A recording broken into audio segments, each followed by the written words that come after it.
Saya langsung bertanya kepada Mbak Yenti, Ambu Yenti, mungkinkah semua ini terungkap tuntas soal uang, katanya ada miliaran bahkan triliunan, lalu kemudian ada perempuan, hingga soal-soal yang lain, kebohongan dan sebagainya, pelecehan yang masih simpang siur. Akankah semua terungkap tuntas? Atau jangan harap, supaya publik tidak kecewa, nanti sudah panjang-panjang sidangnya, menonton dan lain sebagainya, tapi kemudian anti klimaks.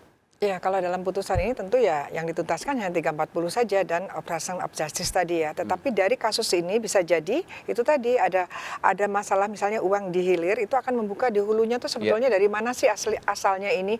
Adakah kejahatan-kejahatan yang dilakukan yang menghasilkan uang pada akhirnya mengalir kepada orang-orang ini dan ada aliran yang berkaitan dengan kejadian ini, itu pada akhirnya seperti itu. Dan itu mungkin terungkap tuntas? Emang rejim pencucian uang seperti itu. Siapa yang paling berkewajiban untuk itu?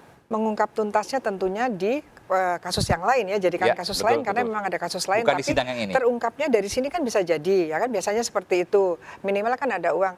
Yang paling penting adalah waktu ada pencairan uang bahkan yang bersangkutan sudah meninggal itu kan boleh masuk situ. Waktu itu kita sudah menyampaikan dan bahwa itu belum dibuka sama sekali. Ya buka, dan kenapa ada empat rekening itu PPATK gampang itu bukanya 4 rekening itu. Sekarang udah jadi seperti ini udah dibuka. Saya bertanya, ini kan sebenarnya kasat mata ya. Mudah terbuka soal uang yang bukan miliknya lalu kemudian berpindah. Kenapa pihak Yosua tidak melaporkan? Apakah ada tekanan dengan pihak Yosua kepada pihak Yosua? Sejauh ini belum ada tekanan, tapi kami masih melihat dan memantau jalannya persidangan dan kami coba memahami. Kami fokus dulu ke perkara pembunuhan ini. Setelah dari sana kita akan terus melihat. Karena kuncinya hanya di korban, tapi bisa juga dari yang lain untuk melaporkan. Betul. Baik. Tapi yang utama adalah korban, karena korban yang terutama itu karena dirugikan. Nyawa anak keluarga kita ini, klien saya sudah dihilangkan. Baik, kalau nyawa kan sudah disidangkan sekarang. Yang soal uang dan lain sebagainya tentu itu belum. Kita akan kejar terus sampai hak almarhum itu bisa dikembalikan kepada kita. Baik, saya ke Pak Arianto Sutadi. Pak Arianto, publik harusnya optimis atau pesimis? Kalau kasus pembunuhannya ya disidangkan ya, tapi untuk kasus-kasus yang lain, dugaan-dugaan yang lain, apakah itu uang, apakah itu soal yang tadi dikatakan perempuan dan lain sebagainya, apakah akan uang yang terutama tentu ya, apakah akan terungkap tuntas atau tidak akan mungkin? Begini, kalau bagi saya bukan masalahnya pesimis atau optimis, tetapi saya sebagai berpengalaman menangani perkara ini ya. Perkara ini sebenarnya simpel ini Pak, simpel cuman pembunuhan yang direncanakan 340 atau 338 dan kemudian disertai dengan obstruction of justice. Yang tidak membuat sederhana atau membuat sulit adalah karena jabatannya. Karena yang dikejar adalah motifnya. Karena bisa membohongi institusi kan? Saya kan Sambo membohongi institusi awalnya. Dari dulu saya udah bilang dari awal nih, motif itu nggak penting. Motif itu hanya untuk hakim saja, untuk menentukan nanti besar kecilnya. Meskipun dari motif itu bisa memunculkan tindak pidana baru, Pak Arianto. Nah kemudian ternyata dalam perjalanan ini kan muncul yang baru-baru tuh, kecurigaan-kecurigaan. Betul. Itu yang kalau memang itu mau dikejar, bikin LP baru Pak. Gitu baru itu nanti ditentukan di episode kedua pasca Sambo ini setelah divonis. Jadi supaya publik jangan kecewa nanti. Ini akhirnya nanti cuma yang 340 sama 338 sama obstruction itu aja yang dibuktikan sampai akhir nanti. Itu. Jadi motif nggak akan disinggung-singgung tuh, walaupun pakai teori dibantah di situ suara ahli mengatakan ahli kriminologi macam-macam beda-beda pendapatnya itu kan kita jadi bingung.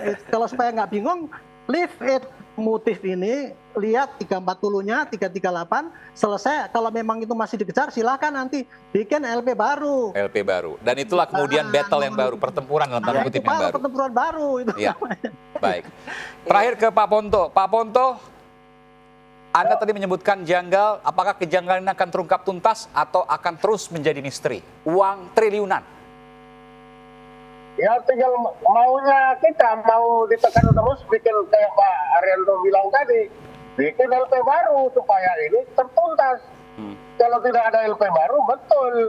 Sekarang itu hanya pembunuhan. Apakah mungkin nanti ketika bikin LP baru ada tekanan-tekanan dari pihak-pihak tertentu misalnya dari tangan-tangan misterius? Kemungkinan itu ada orang-orang yang merasa terganggu, pasti ada. Siapa itu? Orang-orang di lingkaran Sambo kah? Ya pastilah yang dekat-dekat yang merasa menerima aliran dari beliau pasti akan terganggu, pasti akan ketahuan. Karena kalau udah mana itu sakti, 1 rupiah pun kan harus dipertanggungjawabkan kalau menerima itu. Baik. Sehingga itu pasti akan ada. Tetapi kan biar langit runtuh, hukum harus ditegakkan, itu judulnya kan. Baik. Jadi pertanyaannya memang soal pembunuhan adalah satu hal. Lagi akan ribut LP Baru atau tidak, itu saja. Baik. Pertanyaan ini soal pembunuhan satu hal yang sekarang sedang dituntaskan dalam pengadilan yang mungkin bulan ini akan selesai. Ya.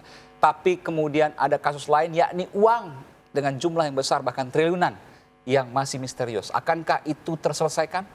Tidak ada yang tahu. Tentu kita berharap bahwa ketika ada tindak pidana yang mengelilingi itu bisa tuntas demi keadilan dan nurani publik. Saya Aiman Wicaksono undur diri, saudara. Terima kasih pada narasumber saya. Ada Pak Soleman Ponto, Marskal Muda Purnawirawan, pakar intelijen. Pak Inspektur Jenderal Purnawirawan Arianto Sutadi, penasihat ahli Kapolri. Mbak Yenti Garnasih, ahli anti tindak pidana pencucian uang, TPPU. Dan kemudian pengacara keluarga Yosua, Bung Yonatan Baskoro. Terima kasih, selamat malam, sehat selalu. Saya Aiman Wicaksono undur diri, terima kasih. Sampai jumpa.